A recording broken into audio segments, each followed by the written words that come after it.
Hi, fifth grade. We are going to be adding a little bit of color to our bobbleheads today. We're also going to be using some hot glue and making them bobble.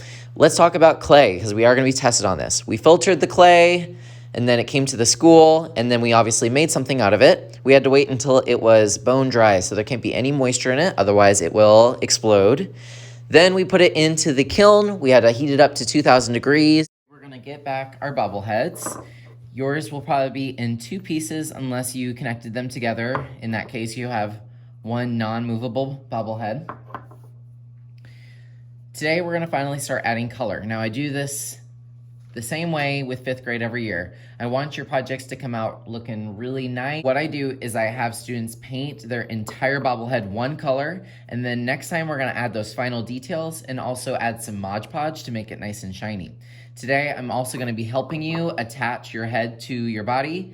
We're gonna use a piece of pipe cleaner, wrap it up, and then I will hot glue it for you so that it can bobble back and forth. Make sure you hold your pieces with both of your hands, that way they don't fall.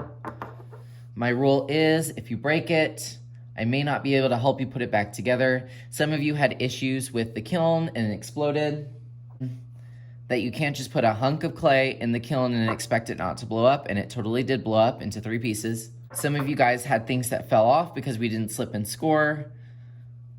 I will work with you independently to see if I can help change that, but we're gonna be painting today.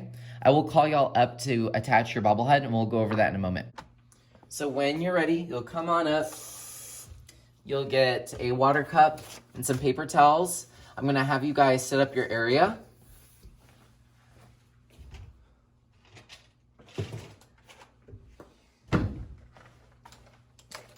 You're also gonna need a paintbrush. I would go with something rather large for today, so that way you can get one color all over your bobblehead, and then next time we can add the details. So once you have taken those, put them away on your table, I want you guys to come back and getting your first color that you're gonna be using. If you need to get more, that's fine, but let me know if you need something specific. My little frog, I'm probably gonna need green, but I don't want it to be that color green. I'm gonna add a little bit of mustard yellow in there so it makes more of a lime green.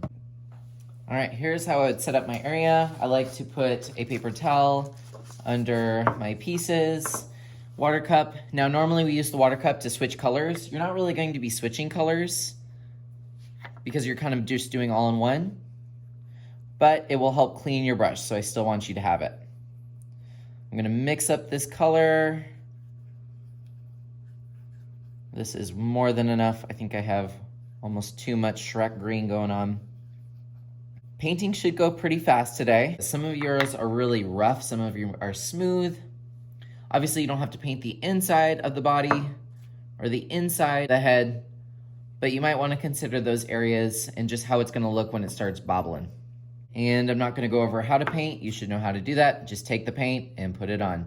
Now, most people are probably going to have to go back in and add extra layers, because as you're gonna see, this is gonna dry really weird.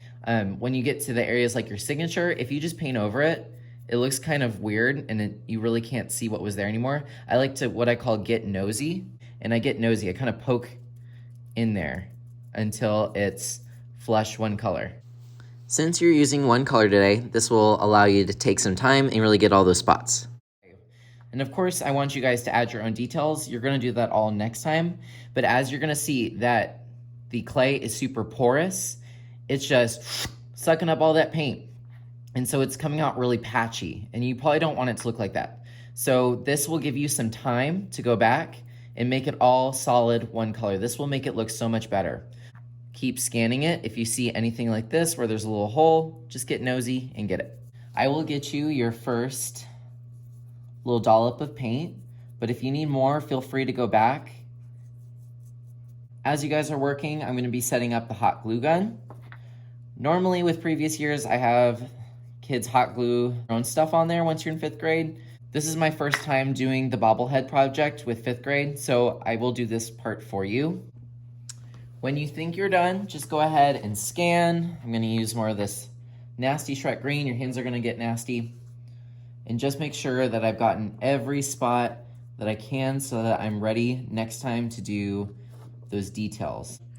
You'll leave your sculpture on your table because we are going to use hot glue to attach the head to the body. Put your paintbrush in the water cup, stir it, and voila, it's already cleaned. The water cup goes in the sink. You'll be in charge of cleaning this out, so probably you want to use up all that paint. It'll be less for you to clean. Any extra paper towels go in the trash, but you might want to leave one under your sculpture so that it can dry on your table while you're cleaning. So water cup goes in the sink. You don't have to mess with it at all. I do want you to clean these out. Just turn the water on a little bit. That's really all you need. If you spray any more, you're gonna get sprayed. So just do as low pressure as you can. And then you're going to let the water kind of rinse the paint, but there's gonna be all these nasties left over. Use this big paintbrush and just paint it away. This takes less than 10 seconds to clean. A few little taps, and then just put it in this little dishwasher rack, like right there, and you're good. And of course, leave the big paintbrush for the next person that needs to clean their palette. All right, as you guys were cleaning your palette, you'll notice that your sculpture is basically dry, but your hands are still nasty and your table's nasty. So of course, use a wet wipe and clean that up. So like I said, when your table's clean, everything's dry, I want to attach your head so you'll be able to add some details to it next time. So I'll have my hot glue gun over here. It's really important that your hands never go past this black tape. I don't want you to get burned. What I'll do with you is I'm going to wrap a piece of pipe cleaner around the neck. So remember, we made the long pointy neck, like so. And then I take it and I kind of just keep on going into thin air. This is what's going to connect the two pieces. I will take it off momentarily, add a little bit of hot glue. Then I'll put some hot glue inside of the head and then attach. Then I put your project in the hot glue gun jail. So this sculpture has to stay in this jail for 60 seconds. After 60 seconds, you can pick it up. I just don't want you to get burned. And in theory, if we did this correctly, you should be able to gently little bobblehead. Also, as I was making this video, I found some different color pipe cleaners that would have worked totally much better than using the black one. So just let me know which color you would like. I don't want to be super gentle with it. This isn't going to be something like the ones you buy. Once you're done, just put it into the 5th grade box so that I can keep it safe from the kindergartners, and I'll make sure I get this to you next time so you can add your final details to it. Put it in the 5th grade box, leave it alone, and you can do a new activity. All right, guys, have so much fun. I'm excited to see your bobbleheads.